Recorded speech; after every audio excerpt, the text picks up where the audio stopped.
Build variety is one of the many things that makes Terraria so great, giving the player complete freedom to construct their character any way they like, whether that be a nimble ranged build, glass cannon mage, or an utter melee tank. And the best part is, this only really scratches the surface of what's possible when it comes to building your character. And so today, we're going to be looking at another extreme that focuses entirely on melee speed. And yes, be warned, it does get kind of insane. Before we jump into it though, we're actually getting closer and closer to the big 150k milestone, so if you enjoyed today's vid, why not let YouTube know and help support the channel. Alright then, let's see how broken this can get, shall we?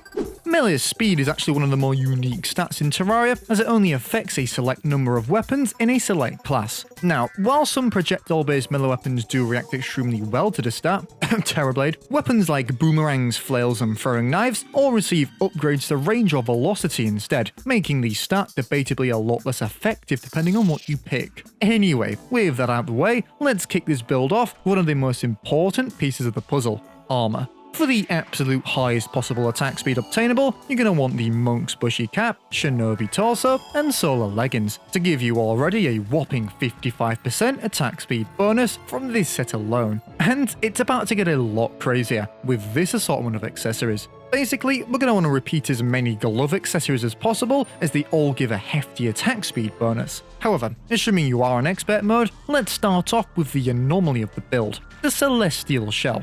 Although a pain to obtain, this thing will provide a tasty additional 15.1% attack speed at night. It can be crafted by getting a moon charm from wolves, a Neptune shell from creatures of the deep, a moonstone from vampires, and finally a sunstone from good old Golem. With all this combined, we can now take off the hardest accessory from today's build. Right, when it comes to the rest, you're basically just going to want to farm regular mimics to death and get a handful of Titan gloves, and then ruthlessly explore your jungle for as many feral claws as possible. Then, with a few other odd bits and bobs obtained, you'll be able to craft each and every melee glove accessory to get nearly the absolute highest attack speed obtainable. Of course, when I do say nearly though, don't forget to reforge everything to violent when you're done to get an extra 24% attack speed on expert mode. Okay, now things are getting kinda crazy. With the Terrorblade at least, one of the few weapons that actually benefits from attack speed more than raw damage, its ridiculous projectile rate can absolutely flatten waves of event enemies, dealing enough knockback alone to keep enemies miles away from the player. And guess what? We can only make it better. You see, certain whips actually give a temporary melee speed bonus after contacting an enemy, causing nothing short of pure insanity when stacked together. And of course, while the Terrorblade is by far one of the best weapons for this build, we can't be forgetting the Psycho Knife, which can hit ludicrously fast, dealing 4000 DPS on a single target, which is utterly insane for a pre-Golem weapon. And you can also go with the Fetid Bagnax, I think that's how you pronounce it, which although we're nerfed to the ground, is still hilarious to use with such a high swing rate. Unfortunately though, as mentioned earlier, not every weapon plays as kindly with attack speed. The Zenith, for example, receives absolutely no improvement regardless of attack speed, and the same can be said for so many other endgame melee weapons too.